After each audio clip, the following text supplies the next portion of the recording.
Hi friends, సముద్రం అడుగున మనం ఊహించని ఎన్నో రహస్యాలు దాగి ఉన్నాయని ఇప్పటివరకు ఎన్నో కథల్ని విన్నాం.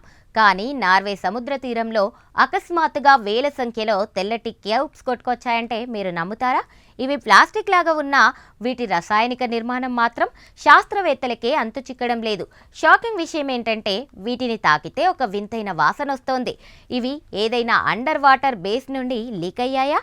ఈ ఇన్వెస్టిగేటివ్ ఫీచర్లో నార్వే క్యూబ్స్ వెనుక ఉన్న ఆ షాకింగ్ నిజాలను ఛేదిద్దాం. ఈ మిస్టరీ నిన్న మొన్నటి వరకు నార్వేలోని ఉత్తర తీర ప్రాంతంలో సంచలనం సృష్టించింది. ఒక ఉదయం జాలర్లు నిద్రలేచి చూసేవరకు కిలోమీటర్ల పొడవునా తెల్లటి చతురస్రాకారపు దిమ్మెలు సముద్రపు అలల మీద తేలుతూ కనిపించాయి. విస్తుగొలిపే విషయం ఏంటంటే ప్రతి క్యూబ్ ఖచ్చితమైన ఒకే పరిమాణంలో ఒకే బరువుతో ఉంది. ఇవి ఏవైనా నౌక ప్రమాదం వల్ల పడిపోయాయా, లేక సముద్ర గర్భంలో దాగి ఉన్న రహస్య ప్రాజెక్టుకి సంబంధించినవా? ల్యాబ్ రిపోర్ట్స్ ప్రకారం ఇందులో ఉన్న మెటీరియల్ భూమి మీద దొరికే సాధారణ రబ్బర్ లేదా ప్లాస్టిక్ కాదు. ఇది ఒక రకమైన అరుదైన సహజ రబ్బర్ అని కొందరు భావిస్తున్నారు. అంటే ఇది ఒక రకమైన చెట్ల రసంతో తయారైన వింతైన జిగురు పదార్థం అన్నమాట.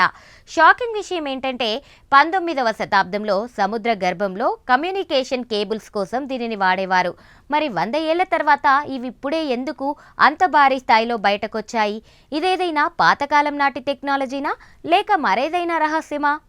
ఈ క్యూబ్స్ మూలాన్ని వెతకడానికి నార్వే ప్రభుత్వం సోనార్ మ్యాపింగ్ చేపట్టింది. సముద్రం గర్భంలో ఉన్న కొన్ని పాత నౌకల శిథిలాల నుండి ఇవి బయటకొస్తున్నట్లు ప్రాథమికంగా గుర్తించారు. కానీ అవి ఇప్పుడు అకస్మాత్తుగా ఎందుకు విడిపోయి పైకొస్తున్నాయి? సముద్రపు నీటి ఉష్ణోగ్రత పెరగడం వల్ల, లేదా భూకంపాల వల్ల ఆ పాత నౌకలు పగిలిపోయాయా? లేటెస్ట్ అండర్ వాటర్ విజువల్స్ ప్రకారం అక్కడ ఇంకా వేల సంఖ్యలో క్యూబ్స్ నిక్షిప్తమై ఉన్నాయి. కొందరు ఏవియేషన్స్ మరియు డిఫెన్స్ నిపుణుల దీన్ని వెనుక సీక్రెట్ మిలిటరీ ప్రయోగం ఉండొచ్చని అనుమానిస్తున్నారు. అండర్ వాటర్ సౌండ్ సిగ్నల్స్ ని అడ్డుకోవడానికి లేదా శత్రు దేశాల సబ్ మెరైన్లని కన్ఫ్యూజ్ చేయడానికి ఇలాంటి పదార్థాలను వాడుతారని ఒక వాదనుంది. విస్మయకరమైన విషయం ఏంటంటే నార్వే పోలీసులు ఈ క్యూబ్స్ ని ఎవరూ తాకవద్దని, ఇవి టాక్సిక్ అయ్యే అవకాశం ఉందని హెచ్చరికలు జారీ చేశారు. నిజానికి ఈ క్యూబ్స్ కేవలం ఒక మిస్టరీ మాత్రమే కాదు, ఇది సముద్ర పర్యావరణానికి ఒక పెద్ద ముప్పు. వేల సంఖ్యలో కొట్టుకొస్తున్న ఈ వస్తువుల వల్ల సముద్ర జీవులకు ప్రమాదం పొంచి ఉంది. ప్రకృతి విసిరిన ఈ వింతైన సవాల్ని ఛేదించడానికి ప్రస్తుతం అంతర్జాతీయ సముద్ర పరిశోధన సంస్థలు రంగంలోకి దిగాయి.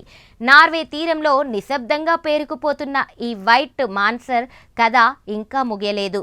నిజానికి నార్వే ఫ్లోటింగ్ క్యూబ్స్ మిస్టరీ ప్రకృతి విసిరిన ఒక వింతైన సవాలు.